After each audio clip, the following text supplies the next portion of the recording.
Everybody, welcome back to the channel. So today I want to talk to you about the 2023 Chevy Colorado Trail Boss and the 2020 Jeep Wrangler Rubicon, and with a twist though, which one makes the better daily driver? All right, so we're going to get into the nitty-gritty.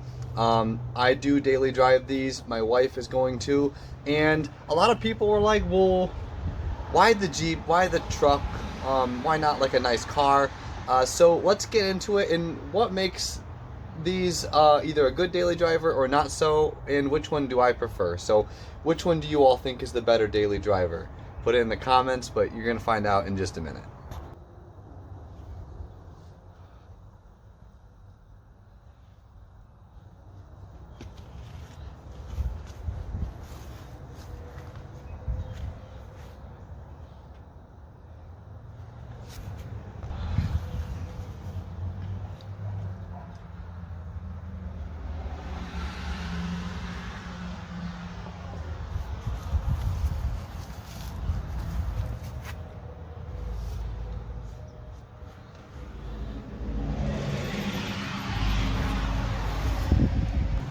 First up, we've got the Wrangler. So, comfort and interior.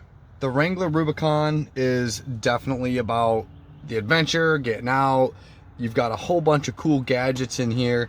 Removable top, rugged interior, but it's not the most friendly ride. You've got the Trail Boss, on the other hand, gives you the traditional truck feel. Quieter cabin, of course, because you have the removable tops up there. So if you're committed to daily, if you're commuting daily, the extra comfort might make a difference for you. You tell me what you think. My personal experience, I actually really like the Jeep. I think the Jeep has a better sound system. I don't like that it's not wireless Apple CarPlay. With the Uconnect 4, you still have to plug it in. You know, I'm a year or two short to get the wireless Apple CarPlay. I'm sure I could put something in here to do it. But you got to think, heated steering wheel, heated seats. This one came stock with auto start as well. And it's got the whole LED package, auto lights, you know, the whole shebang. Really nice, really actually pretty comfortable to drive. But let's go and check out the interior of the Colorado real quick and talk about it. All right, guys, we're looking at the Chevy Trail Boss. As you can see, the interior is a little more plasticky. Comes with cloth seats, no heated steering wheel, no heated seats. It did not come stock with auto start. I had to put that in. It's a great truck, does good, a little quieter with the cabin, stock stereo system, nothing too crazy. If you're cruising down the road and you got the windows down, you're probably gonna have to max out the volume. So when it comes to like your creature comforts, for everyday commuting, if it's cold and you just want to have, you know, that heated steering wheel makes a heck of a difference in the winter. The heated seats make a heck of a difference in the winter. So for this category, I would have to give it to the Wrangler for daily commute comfort when it comes to interior. I mean, the radio is an Alpine system in the Rubicon. It sounds much better. I love my heated steering wheel. I love the heated seats. And I think that the Colorado is just missing a few of these really nice options that should have come stock. Not to mention, the Colorado does not come with the LED group, and it comes with halogen lights, which I also had to switch out. So you tell me which one you would prefer, but I got to give this one over to the Jeep Rubicon. All right, y'all, moving on to our next segment, which is going to be daily commutability. Which one's better, the Wrangler or the Chevy Colorado? This used to get really decent gas mileage, minus the 275 tires, minus the lift, minus the rack, minus the tent. This was pushing about 25 miles per gallon. Now, if anyone could guess what it gets, yeah, I won't even make you guess. I'll tell you. It gets about 13 to 15. 15 on the highway if you're doing good, about 14 in the city, and 13 if you're giving her some gas. The Rubicon, I think, I forget what the EPA is at, but it doesn't do very well, right? But I will tell you, it does much better than the Colorado. That is running about 17 miles per gallon in the city. That is running 285s. Obviously, it weighs a little bit less. It's got an 8-speed automatic transmission, as I believe this one does as well. I'll tap it in the video, but I believe this has 8-speed as well. Both automatics, so pretty surprising, right? I guess, you know, if I had a lift kit on here in 35s, it might make a difference. But, you know, the truck is heavier, the tires are big, it's pushing a lot of weight. And I would say even for parking, the Colorado and the Jeep are about, the Colorado's a little bit longer, but they're about the same width when you look at it. When you're looking at it, they're about the same width. They're both really nice looking vehicles, but I've got to give it again to the Wrangler for now. As far as like fuel mileage, this Chevy Colorado is really fun to drive, and I mean, it just looks, you know, it looks really, really awesome. It's a good looking truck. I've got it set up the way I really like it. But the Rubicon is currently, with its current setup, getting better gas mileage. I'll have to follow up with you guys once I put that lift kit and bigger tires on, which is going to be a little bit later down the road. And I'll make a mod video for the Rubicon, because there are a lot of things we need to do to it to catch it up. However, I still think it would perform just as well with the Colorado, if not better, on the trail. Y'all, let's talk off-road capability. Where do we even start here? So the Jeep is a Jeep. This is a Jeep Rubicon. I mean, you got one of the higher tier trims. Now they have like Rubicon X and what is it called? Like a Recon package, and it comes out of the stock factory 35s. That's not this one. This is a 2020 Jeep Wrangler Rubicon, 4-door, steel bumper group. It's got all LED package, Alpine sound system. You know, it's got all the bells and whistles. It's got the Freedom Piece hardtop, and it's got 285s all the way around, BFG all terrains. Okay, with that being said, this has front and rear locking differentials, which can make or break you on the trail. Okay, do you always need lockers? No.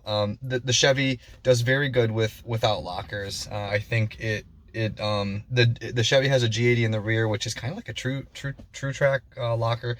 You know, it's a slip and then it slips and engages at about 100 RPM difference, and it'll propel you over any obstacle you need. However, this one you can lock them before going on the obstacle, so you have ultimate control, you know, so you're not slipping off, or the Chevy might launch you off a rock versus this just creeping you over it. So I will say though, the Chevy has done exceptionally well off-road. I have never had an issue with it. It does really, really well. I'm actually really surprised on how well it does. It does have a 2-inch lift. It's very heavy. My tent on there is 300 pounds, almost like 275 pounds. The rack is an all aluminum rack by Extrusion Overland. It's actually very light. So that really helps out in it. But the tent is the heaviest up there.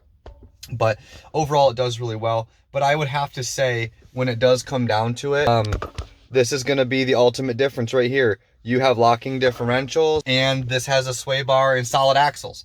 So the Jeep is hands down going to win probably off-road every time.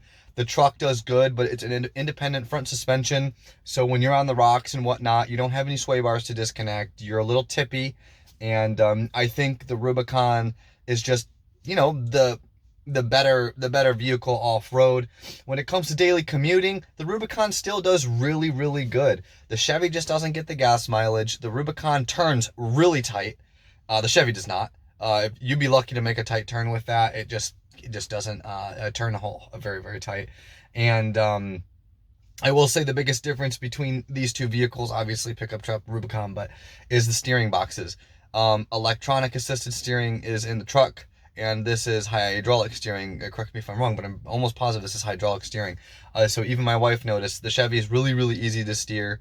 It's just a different feeling. If y'all can kind of know what I'm saying, it's just a different feeling. So off-road capability, I mean, got to give it to the Jeep. I know it's a daily commute video, but you know, in case the zombie apocalypse happens or whatever, you might want the Jeep or the truck to sleep because it's got a tent and it's got a camper basically on it. But the Rubicon is gonna have to win that segment as well. All right, y'all. So we're gonna go ahead and wrap up. Which one is the better daily commuter? You know, after a lot of consideration, I've driven the Colorado for over a year, and it's done, except I've driven the Rubicon for only a month, but I've owned a JK Rubicon before, and it did really well. Obviously, my other Rubicon only was pushing maybe 15 miles per gallon. I'd have to say the way they're set up both right now, they're awesome for commuting. The Chevy does take bumps a little easier, believe it or not, it does, because the Ruby has that solid front axle. But I'd say at the end of the day, I would have to choose the Rubicon. It gets better gas mileage right now, the way it's set up, and the maneuverability of it in parking lots. It's a little bit smaller. It can turn on a dime. It can park in spots a little better. The tires are quieter. These are Nitto Trail Grapplers on the Chevy. They're very loud. They're very aggressive. Yes, it's my fault. I put them on. But you know, those things are loud. They vibrate. And once I switch them out to an all-terrain later, I think we'll be good. Yeah, but I'd say right now we've got to go with the Rubicon for the winner of which is the better daily commute. So if anyone was wondering, you know, how the Chevy is versus the Jeep, I'll go with the Jeep today. If you had another set of tires, if the truck was a little lighter the way I got it set up, I might go with the truck. It used to get good gas mileage. It doesn't anymore. So just as we're looking at them, 14, 17, okay? 14 miles per gallon. These are 275s, and those that is 17 miles per gallon. Those are 285. So those tires are slightly bigger than these. I don't know if you can really see the difference in the video. I'd have to put the trucks side by side, but there is a pretty big difference in the fuel mileage, which is obviously from all the weight. So not a big, but thank you guys for watching, and I hope you enjoyed this. We're going to be getting the Rubicon out to off-road here soon. We do have a baby due in March, so of course we are planning on that too. So thank you for watching, y'all. God bless. Hopefully this answered some of your questions that y'all had, and we'll see you next time.